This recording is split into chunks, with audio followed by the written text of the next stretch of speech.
트라우마가 등장인물에 따라 서로 달리 해결되어가는 방식을 보여주는 드라마. 장상사에서 주요 인물들은 나름 각자의 아픈 과거가 있고 이 고통을 이겨내려는 서로 다른 선택들을 보여준다. 주인공 소여 세 남자 모두 다 차지하는 럭키녀 소여. 주인공 소여는 버림받은 아픔이 있다.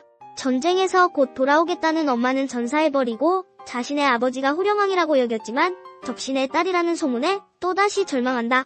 자신을 찾아오겠다는 오빠까지 자신을 기다리게 만들자 소요는 마음의 문을 굳게 닫아버린다. 어느 누구도 기다리지 않을 것이며 마음을 의지하지 않으리라 생각한다. 그래서 소요는 도산경을 진심으로 사랑했지만 또 다시 누군가에게 버림받을 것을 두려워해 적극적으로 도산경을 자신의 남자로 만들려는 노력을 하지 않는다. 그래서 결국 도산경이 저 혼자의 함정에 빠져버리게 되도록 내버려 두었고 또다시 소요는 버림받은 여인이 되고 만다. 하지만 소요는 자신의 과오를 깨닫고 뒤늦게 찾아온 도산경을 받아주며 힘을 합쳐 방통의형을 계략을 밝히고 도산경을 되찾게 된다. 소요는 도산경에게 고백한다. 내가 사랑하는 사람은 반드시 떠난다는 트라우마에 갇혀 내가 사랑하는 사람을 놓쳐버렸다고 그리고 돌이킬 수 없는 실수를 하고 말았다고. 소요는 결국 자신의 트라우마에 적극적으로 맞선 여인이라고 할 수 있다. 그럴 수 있는 힘은 바로 도산경이 소요를 향한 진심 어린 사랑에 있을 것이다. 도산경은 재벌 도산가에서 거래에 능한 인물로 나온다. 하지만 절대로 거래가 통하지 않는 사이가 부모, 자식, 형제, 연인 사이라며 영원히 소요를 기다리겠다며 소요의 트라우마를 극복할 수 있는 연인이 된다. 재벌 2세 도산직 모든 걸 다 가진 남자, 여주 차지한 도산경. 도산경은 드라마 속에서 완벽한 남자로 나온다. 시, 서화, 그림, 음악에 능한 재벌 도산가의 둘째 아들이다. 너무도 잘나서 첫째 도산우가 완전히 묻혀버린다. 그의 능력을 알아본 할머니는 일찌감치 도산족장으로 도산경을 점 찍어놨다. 그의 아내가 되겠다고 방풍 집안은 파혼을 절대 허락하려 하지 않는다. 그럼 그가 정신병을 가진 형에게 제거되고 만다. 3년 동안 지하감옥에서 학대와 고문을 당하며 결국 악취가 진동하는 거지로 거리에 버려진다. 거리에 버려진 도산경은 도움을 구하나 모두가 외면하고 심지어는 욕을 하면서 쫓기도 한다. 도산경에게 도산경은 도산가의 재산과 비단옷이 없다며 자신의 존재는 아무것도 아님을 깨닫게 되고 삶의 희망을 상실하게 된다. 하지만 이런 아픔은 버려진 그를 잘 보살펴준 소요를 만나면서 스스로에 대한 애착을 가지게 되고 소요가 자신의 몸을 보고 부끄러워하며 나가는 순간 그에게 사랑의 감정이 스쳐가며 영원히 소요와 함께하고자 하는 결심을 하게 된다.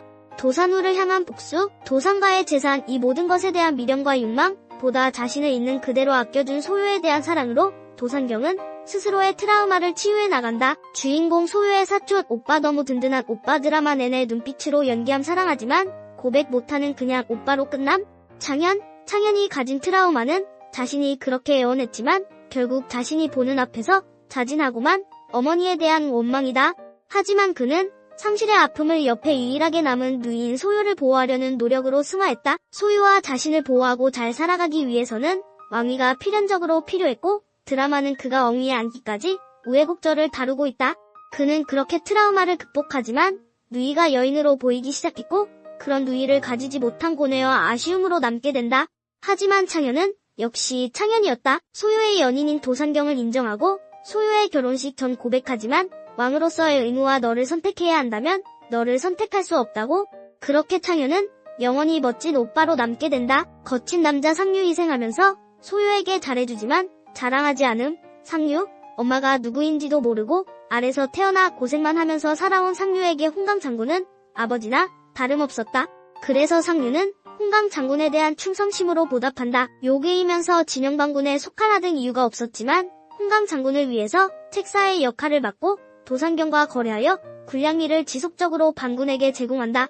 소요를 사랑하지만 소요와 함께 떠날 수 없는 이유도 상류는 결국 진영 반군에 속하며 궁극적으로 창현을 제거해야 하는 입장에 서 있기 때문이다. 자신의 사랑도 그렇게 묻어버리고 홍상 장군을 위해 마지막까지 최선을 다한다. 난 사랑보다는 권력이 우선이야. 진영연렬, 중원의 큰 세력 진영족의 딸로서 서영국이 진영국을 멸할 때 인질로 서영국에 잡혀서 살게 된다.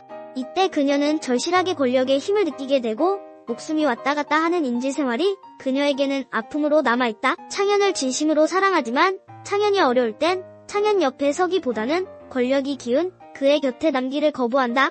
철저하게 힘과 권력을 추구하며 자신의 트라우마를 커버하려 하지만 진정한 사랑 없는 황후 생활은 비극적이기만 하다.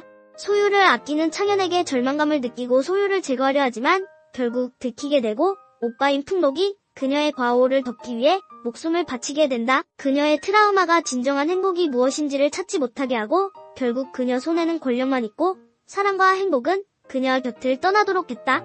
트라우마에 대해서 소유와는 전혀 다른 선택과 행동을 한 결과였다. 동생만 없었어도 내가 제일 잘 나갔을 텐데.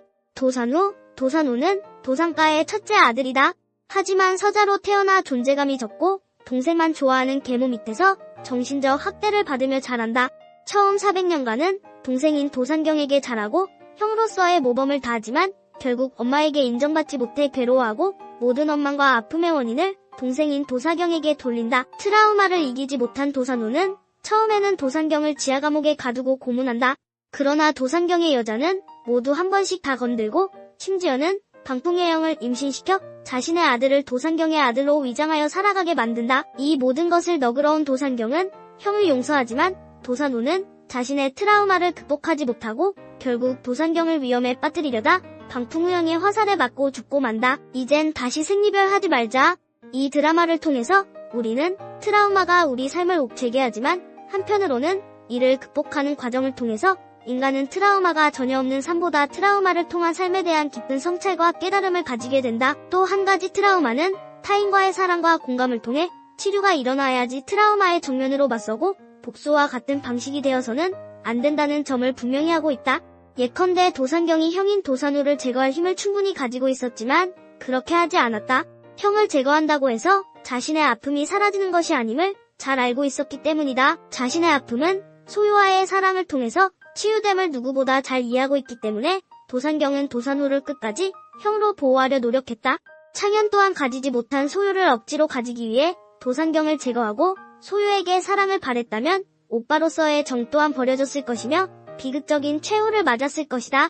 하지만 창현은 그런 어리석은 선택을 하지 않았다. 누이를 사랑하기에 누이 곁에서 영원히 오빠로 남는 길을 선택했다. 우왕 소유 부럽다. 얼굴 천재 3명의 사랑을 다 받고 으앙 드라마 장상사는 성과 악이 없다. 소유를 향한 3종류의 사랑이 있을 뿐이다. 창현은 소유에게 영원히 자신을 버리지 않는 유일한 사랑이다. 도산경은 소유가 사랑하는 남자다. 소유에게 상류는 동정이 가는 남자다. 그를 위해 기꺼이 피를 내어주고 도와주고 싶어 했다. 그렇게 냉혈한 상류가 자신 때문에 좀 더 따뜻해지기를 바랬다.